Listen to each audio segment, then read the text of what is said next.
Malinaw na camera, may GPS at water resistant pa. Naghahanap ka ba ng motorcycle dashcam para sa iyong motorsiklo? Saktong-sakto, nandito na nga ang Jabber Snowden.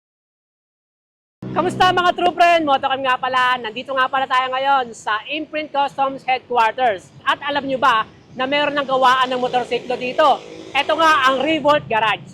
Dahil nga merong bagong produkto ang Jabber Motocom at ngayon ay ipapakabit natin to sa ating NMAX. Kaya tara, samahan nyo ako at ipapakita ko sa inyo at aalamin natin kung ano nga bang meron tong product na to. So tara! Ito nga ang Jabber Snowden Motorcycle Dashcam at iisa-isahin nga natin ang mga laman nito para makita ninyo. Kasama nga dito ang camera mount, double-sided tape, cable ties at GPS unit. At ito naman yung ating pinaka-main unit o yung tinatawag nilang modules at sa loob nga nito ay meron ng 64GB na memory card. At ito nga yung camera natin sa harap at likod. Meron nga itong 1080p video quality. Meron ding control switch at ito pa yung mga kasama niya na camera cable extension. At ito naman ang power supply unit. At ito nga lahat ang laman ng ating box. Ngayon, set-up na natin ito sa ating motorsiklo. Medyo babaklasin lang ang kaha ng ating motorsiklo dahil nga ayaayos yung mga cable and wire. Pero pag okay na lahat, madali na itong pagtugtungin dahil nga meron na itong color code. Kaya hindi ka na malilito kapag pinagdugtong-dugtong mo na ang bawat dulo nito para ka nga lang nag-a-assemble ng laruan. Ganun lang siya kadali.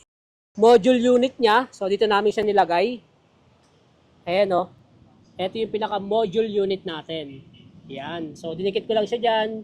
And then yung mga wirings natin nandyan. No? Pag meron tayong kailangan na video from ating dashcam, yun, masasave na agad natin sa ating cellphone. Pag magpapagawa kayo ng motor, ayan, hanapin niyo si Kuya Ferdy. Ayan, si Kuya Ferdy. Kuya Ferdy, baka may gusto kang batiin dyan.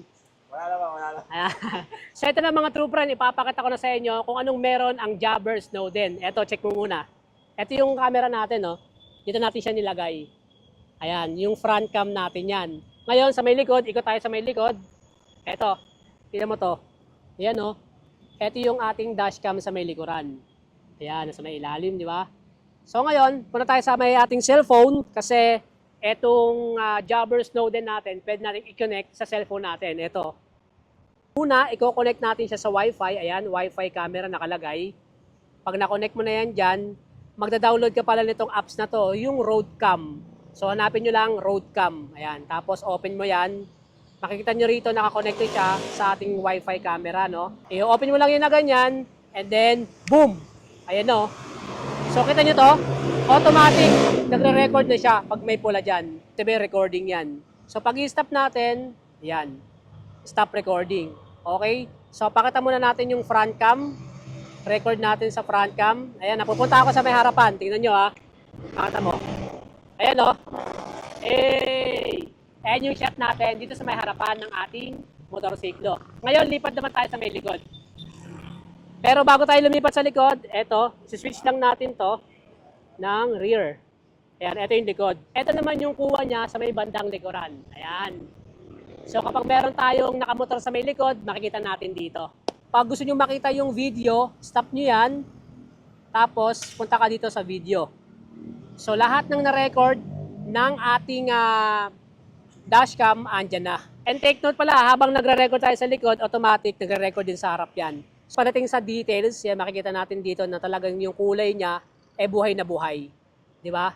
So, ayun, meron din siyang date, may oras, kaya naman very informative, and then yung kilometers ng tinakbo meron din. At sa other specs nga nito, makikita natin dito sa kanyang settings, yung kanyang Wi-Fi name, Wi-Fi password, audio recording, timestamp, parking monitor dahil nga meron tong GPS at kapag kinilik mo ang kanyang record resolution, meron tayong 720 to 1080p harap at likod ng camera. At habang nire-review ko nga itong Jabber Snowden, ay nakita nga tayo ni Boss Gian ng Imprint Customs. Nagustuhan nga niya ang video quality ng dashcam na ito, kaya naman abangan nyo rin soon dito mismo sa Imprint Customs ay magkakaroon na rin sila ng stocks. At ito nga pala yung sample video ng ating front camera. Kayo nang humusga, i-comment nyo nga sa baba. So yan guys, yung ating Jabber Snowden. Okay, so available sa akin yan, saka sa Jabber Motocom.